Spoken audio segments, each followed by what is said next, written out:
মনে রাখিও ওয়াইন্নামা তুওয়াফাউনা উজুরাকুম ইয়াউমাল কিয়ামাহ, কিয়ামতের ময়দানে তোমাদের প্রত্যেককে তোমাদের কৃতকর্মের প্রতিদান দেওয়া হবে।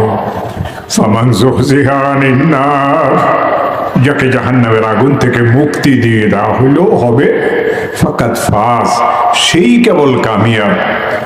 মনে রাখিও আমার বান্দারা, ওয়ামাল হায়াতুদ দুনিয়া ইল্লা মাতাউল গুরুর, দুনিয়ার হায়াত ক্ষণিকের চাকচিক্যতা। গ্রাম অঞ্চলে পাকঘরের পিছনে কচু গাছ দেখবেন, বৃষ্টি যখন হয় 2-4 ফোঁটা পানি কচু গাছের মাঝখানে পাতার জমা হয়ে থাকে, একবারে স্বচ্ছ সবুজ পানি, সুন্দর পানি। এ পানির স্থায়িত্বতা আছে কিছুক্ষণ, আমার আপনার হায়াতের কোনো স্থায়িত্বতা নাই। একটু বাতাস আসলো, পাতাটা কাইট হইল, আরেকটা পাতা এই পাতার সাথে বাড়ি খেলো, পানিটা এমনভাবে গড়ায় যায়, ওই পাতার মধ্যে পানির কোনো নিশানা চিহ্ন থাকে না। কোটি কোটি মানুষ এই দুনিয়াতে এসেছিল, রাজা বাদশারাও এসেছিল, পূর্বের জমানার রাজা বাদশারা যারা ভালোভাবে দেশ পরিচালনা করেছে, আল্লাহ তাদের সাথে কি ব্যবহার করেছেন তাও ইতিহাসে আছে। খারাপ যারা ছিল তাদের কথাও ইতিহাসে আছে। আজও যারা ভালো, আল্লাহ তাআলা তাদেরকে সম্মান দিয়ে রাখছেন। আজও যারা খারাপ, ওই কারুনের মতো, ফিরাউনের মতো, আবু জাহেলের মতো, সাদ্দাদের মতো, আজও তাদের সেই একই অবস্থা। ও আমার প্রিয় ভাইয়েরা, আমাকে তো আমার চিন্তা করতে হবে, আপনাকে আপনার চিন্তা করতে হবে। আপনার এই সন্তান সন্ততি, আপনার আব্বা আম্মা, আপনার খুব কাছের আপনজন, কেউ আপনার সাথে থাকবে না। রাসূল করিম সাল্লাল্লাহু আলাইহি ওয়াসাল্লাম বিভিন্নভাবে আমাদেরকে এই মৃত্যুর কথাকে বুঝাইছেন, এই মৃত্যুর কথাকে বুঝাইছেন। এক হাদিসে আল্লাহ রাসূল ইরশাদ করেছেন, সন্ধ্যায় যদি জীবিত থাকো সকালের অপেক্ষা করিও না, সকালে যদি জীবিত থাকো তো সন্ধ্যার অপেক্ষা করিও না, হইতে পারে সূর্য ডুবার আগেই তোমার হায়াত শেষ হয়ে যাবে। এই সংক্ষিপ্ত হায়াতের জন্য মানুষ সামান্য দুনিয়ার এই সুখ শান্তির জন্য চুরি করে, ডাকাতি করে, হত্যা করে, মামলা মোকদ্দমা করে। এরা মানুষের মধ্যে গণ্য না, এরা মানুষরূপী কিছু অমানুষ, যারা এই দুনিয়াটাকে নিজেদের পাপ দিয়ে, জুলুম অত্যাচার দিয়ে যারা এই দুনিয়াটাকে নষ্ট করিয়ে ফেলে। গরিবের মুখের গ্রাস তারা কাড়িয়ে নেয়, সুন্দর সুজলা সুফলা বাগানকে তারা ধ্বংস করিয়ে দেয়, শুধু তার নিজের দরকার। এই জন্য আল্লাহ রাব্বুল আলামিন আমাদেরকে একটা পরামর্শ দিয়েছেন। আমি আল্লাহ কি পরামর্শ দিয়েছেন সেই পরামর্শের আয়াত আপনাদের সামনে তেলাওয়াত করেছি। যে 5 পয়সার দাম নাই, 1000 মানুষ আপনাকে পীর মানলো, আপনার মাগফিরাত হয় নাই, আপনার দাম নাই। দাম তো ওই লোকটার যাকে আল্লাহ মাগফিরাত করে দেন, মাফ করে দেন। ওয়াসারিউ ইলা মাগফিরাতিম মির রাব্বিকুম, তোমাদের রবের পক্ষ থেকে ঘোষিত মাগফিরাতের দিকে দৌড়াইতে থাকো, দৌড়াইতে থাকো, দৌড়াইতে থাকো, কতক্ষণ যতক্ষণ শেষ নিঃশ্বাস ত্যাগ না করো। ওয়াসারিউ ইলা মাগফিরাতিম মির রাব্বিকুম ওয়া জান্নাতিন আরদুহাস সামাওয়াতু ওয়াল আরদ, ও আমার বান্দারা, আমার ওই জান্নাতের দিকে দৌড়াও যে জান্নাতের প্রশস্ততা আসমান এবং জমিনের থেকে বেশি। কয় কানির মালিক হইবা, কয় বিঘার মালিক হইবা, কয় কুঠির মালিক হইবা, আমার আল্লাহ পরিষ্কার বলতেছেন, ওয়াসারিউ ইলা মাগফিরাতিম মির রাব্বিকুম ওয়া জান্নাতিন আরদুহাস সামাওয়াতু ওয়াল আরদ। আমি এই জান্নাত কাদের জন্য তৈরি করেছি জানো? উইদ্দাত লিল মুত্তাকিন, উইদ্দাত লিল মুত্তাকিন। আমি আমার মুত্তাকি বান্দাদের জন্য এই জান্নাতকে তৈরি করেছি। মাওলানা সাহেব, আপনি যদি মুত্তাকি হন আপনার সম্মান আছে। মুফতি সাহেব, আপনি যদি মুত্তাকি হন আপনার সম্মান আছে। চৌধুরী সাহেব, আপনি যদি মুত্তাকি হন আপনার সম্মান আছে। ভুইয়া সাহেব, আপনি যদি মুত্তাকি হন আপনার সম্মান আছে। ও ধনীরা, তোমরাও যদি মুত্তাকি হও তোমাদের সম্মান আছে। আর যদি তোমরা ক্ষমতার মালিক হয়েও যদি মুত্তাকি হইতে পারলে না, তো ফিরাউনও ক্ষমতার মালিক ছিল, আনা রব্বুকুমুল আলা দাবি করেছিল। আজকে সে ফিরাউনের যেরকম অস্তিত্ব নাই, তুমি একসময় অস্তিত্বহীন হয়ে যাবে। وسارعوا إلى مغفرة من ربكم وجنة عرضها السماوات والأرض উইদ্দাত লিল মুত্তাকিন। এই জান্নাত আমি তৈরি করেছি, এই মাগফিরাত আমার পক্ষে দেওয়া হবে কেবলমাত্র মুত্তাকিনদেরকে। মুত্তাকি কারা? আল্লাযীনা ইউনফিকুনা ফিস সাররাই ওয়াদ দাররা ওয়াল কাযিমিনাল গায়যা ওয়াল আফিনা আনিন নাস। আল্লাহ চারটা পরিচয় দিয়েছেন মুত্তাকির। এই চার পরিচয়, চার গুণ যার কাছে আছে সে মুত্তাকি। এই চার গুণ যে হাসিল করতে পারবে তার মাগফিরাত হবে। এই চার গুণ যে হাসিল করতে পারবে তার জন্য জান্নাত ওয়াজিব হয়ে যাবে। আল্লাযীনা ইউনফিকুনা ফিস সাররাই ওয়াদ দাররা, যারা সুখের অবস্থাতেও আমার রাস্তাতে খরচ করে, যারা দুঃখের অবস্থাতেও আমার রাস্তাতে খরচ করে। অনেক ওলামায়ে কেরাম আছেন, এই জন্য বলি আমরা হুজুরা এই আয়াত পড়ি আপনাদের কাছে চাঁদা চাই। এই আয়াত চাঁদার জন্য নাজিলই হয় নাই, জানেও না আয়াতটা কেন নাজিল হয়েছে। আল্লাহ তাআলা তার বান্দাদেরকে যত নেয়ামত দান করেছেন সবচেয়ে ছোট নেয়ামত হইল এই মাল। মাল যদি দামি নেয়ামত হইল কারণকে কেন দেওয়া হইল? ক্ষমতা যদি বড় নেয়ামত হইতো তো ফিরাউনকে কেন দেওয়া হইল? আর অন্যান্য গুণাবলী যেগুলিকে আজ আমরা গুণাবলী মনে করি, আবু জাহিলকে কেন দেওয়া হইল? আবু লাহাবকে কেন দেওয়া হইল? উতবাকে কেন দেওয়া হইল? বুঝা গেল এগুলি বড় নেয়ামত না। আল্লাযীনা ইউনফিকুনা ফিস সাররাই ওয়াদ দাররা। আল্লাহ তাআলা বনি আদমকে এই মালের তুলনাতে সবচেয়ে ছোট নেয়ামত এই মাল। এই মাল নিয়ে দেখেন এখন চোরের মতো দেশে দেশে ফলাইতেছে মানুষেরা। সবচেয়ে নিকৃষ্টতম সবচেয়ে ছোট জিনিস এই মাল। আল্লাযীনা ইউনফিকুনা ফিস সাররাই ওয়াদ দাররা। আল্লাহ হাত দিয়েছেন ধরার জন্য, চোখ দিয়েছেন দেখার জন্য, কান দিয়েছেন শোনার জন্য, জিহ্বা দিয়েছেন বলার জন্য, পা দিয়েছেন বলার জন্য। বলেন তো দেখি, কেউ যদি অন্ধ হয়ে যায় দুনিয়ার এই মাল দিয়ে চোখ কিনতে পারবে? আরেকজনের চোখ আপনার চোখে লাগাই দিতে পারবে ডাক্তাররা, তো এ তো অন্ধ হয়ে গেল। বুঝেন নাই? আল্লাযীনা ইউনফিকুনা ফিস সাররাই ওয়াদ দাররা ওয়াল কাযিমিনাল গায়যা ওয়াল আফিনা আনিন নাস। যাদেরকে আল্লাহ তাআলা যে সমস্ত নেয়ামত দিয়েছেন এই নেয়ামত আল্লাহর রাস্তাতে খরচ করে। চোখ দিয়েছেন কোরআন শরীফকে দেখার জন্য, জিহ্বা দিয়েছেন আল্লাহর কোরআনকে তেলাওয়াত করার জন্য, হাত দিয়েছেন নামাজে হাত বাঁধিয়ে দাঁড়ানোর জন্য, পা দিয়েছেন নামাজে দাঁড়ায় আল্লাহ তাআলার যে সমস্ত সানা সিফত আছে এগুলি বর্ণনা করার জন্য। আল্লাযীনা ইউনফিকুনা ফিস সাররাই ওয়াদ দাররা। আর এই দুইটা গুণ, দুঃখের অবস্থা তো আল্লাহর রাস্তাতে খরচ করে, সুখের অবস্থা তো আল্লাহর রাস্তাতে খরচ করে। আর যারা অন্যের মাল কামাইয়ে নিজেকে বড়লোক ভাবে ওরা কিন্তু খরচ করে না। ওয়াল কাযিমিনাল গায়যা, গোসাকে হজম করা। আপনি আপনার স্ত্রীর সাথে খারাপ ব্যবহার করেন, খুব রাগ আপনার, আপনি খাঁটি মুমিন না। আপনি আপনার আব্বা আম্মার সাথে খারাপ ব্যবহার করেন, আপনি খাঁটি মুমিন না। আপনি আপনার ভাই বেরাদরের হক মারিয়ে খান, আপনি খাঁটি মুমিন না। আপনি বাজার গিয়ে আরেকজনকে ধোঁকা দেন, আপনি খাঁটি মুমিন না। আপনি ওজনে কম দেন, আপনি খাঁটি মুমিন না। বিসমিল্লাহির রহমানির রহিম। ওয়াইলুল লিল মুতাফফিফিন। ও আমার বান্দারা, আমি একটা দোজক তৈরি করেছি যার নাম ওয়াইল দোজক। কার জন্য তৈরি করেছি জানো? যারা ওজনে কম দেয় তাদের জন্য। الذين ينفقون ويل للمطففين الذين إذا اكتالوا على الناس يستوفون। যখন মানুষদের থেকে নেয় তো পুরা নেয়, যখন মানুষদেরকে দেয় তো কম করিয়ে দেয়। ويل للمطففين الذين إذا اكتالوا على الناس يستوفون وإذا كالوهم أو وزنوهم يخسرون। জালিম হাসরের ময়দানে উপস্থিত হবে, মজলুম হাসরের ময়দানে উপস্থিত হবে। আল্লাহর দরবারে মজলুম আসিয়ে বলবে, আল্লাহ এই জালিমটা আমাকে এই কষ্ট দিয়ে চলে, আমার হক দিয়ে দাও।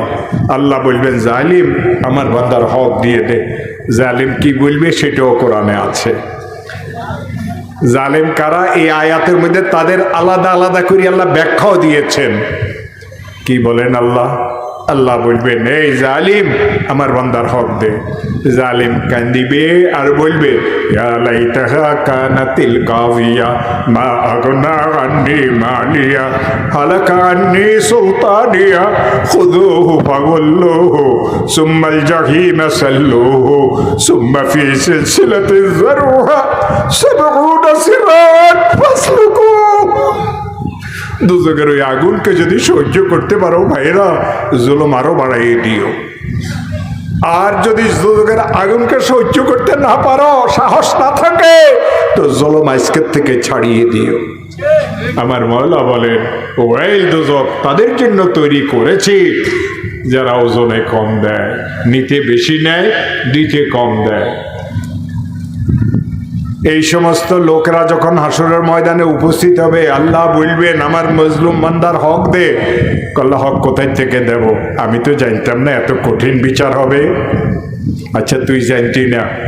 একজন লোকে একটা অন্যায় করছে, আদালতে যাই যদি বলে আমি জানতাম না এর সাজা এত, তো আমি এই কাজ করতাম না, আদালত তাকে মাইরবে, মাফ করিয়ে দিবে না জেলখানাতে ঢুকাইবে?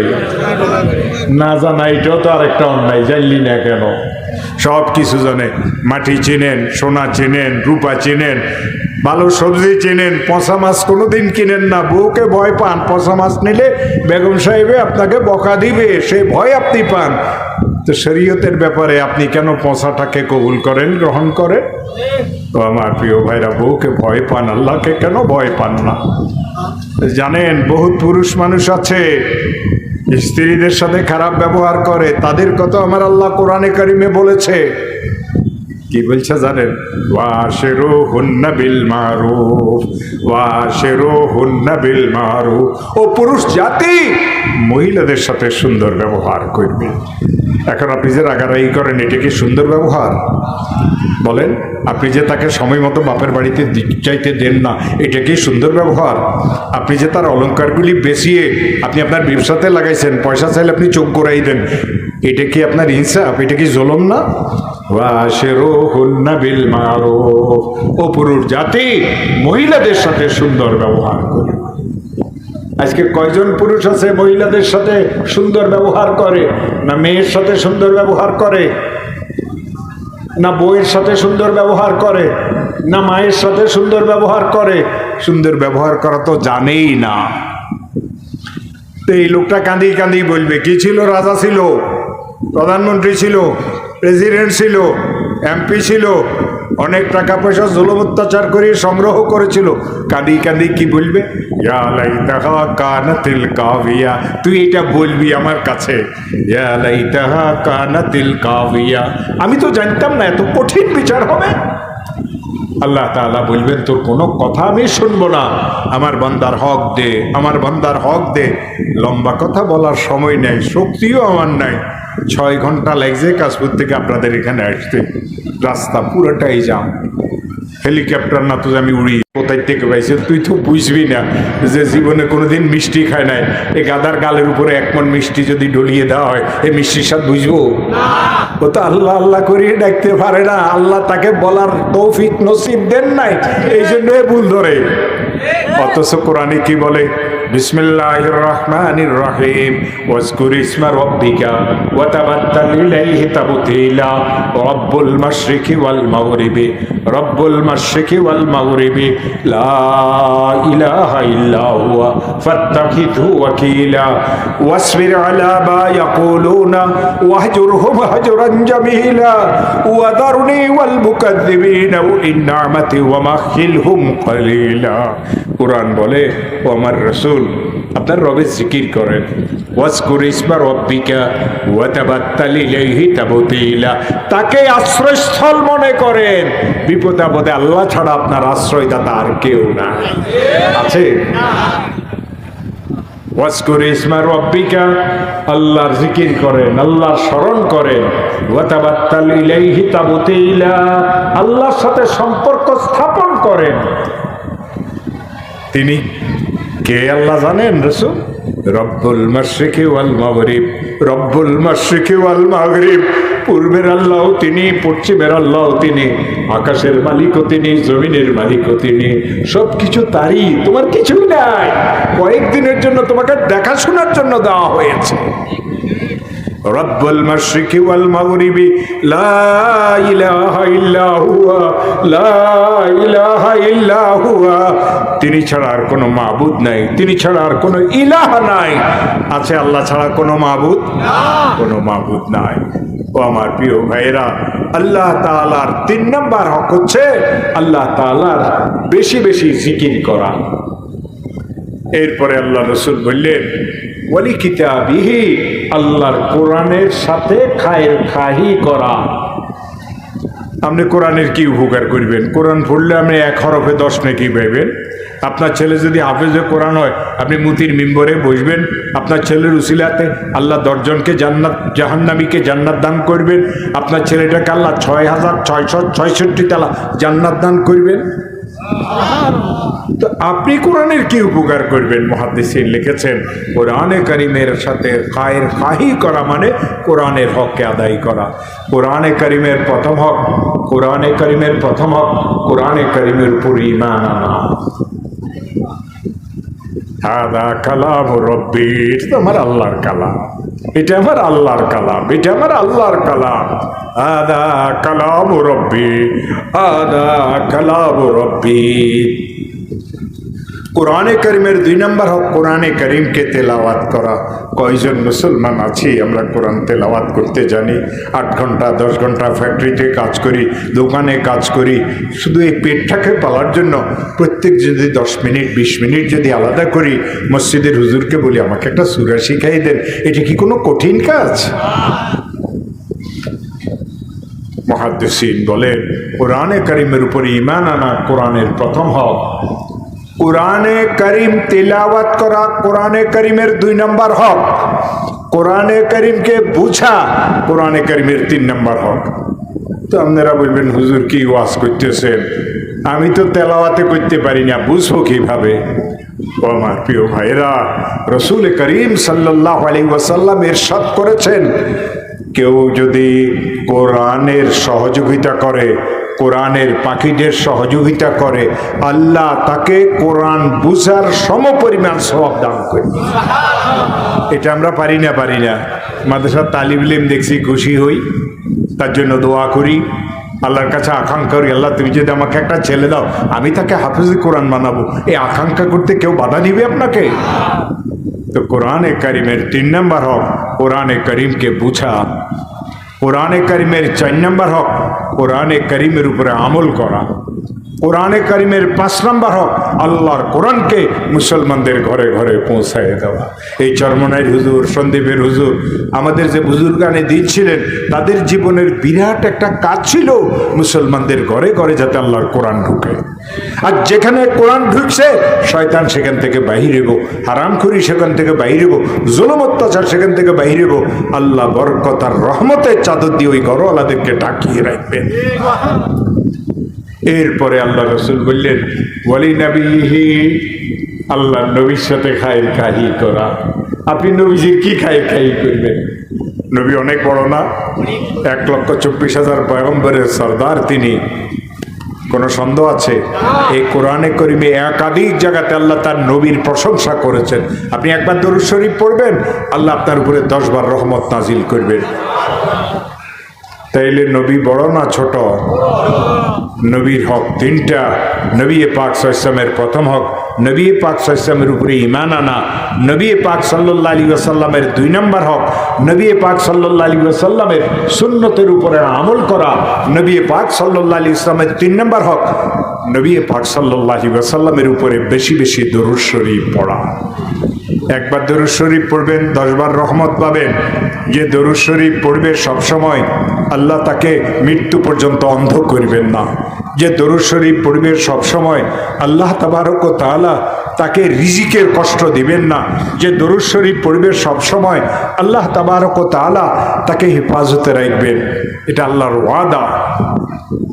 তাইলে রসুলের হক কয়টা বলছি? তিনটা। রসুলের প্রথম হক রসুলের উপরে ঈমান আনা। রসুলের 2 নম্বর হক রসুল করিম সাল্লাল্লাহু আলাইহি ওয়াসাল্লামের সুন্নতের উপরে আমল করা।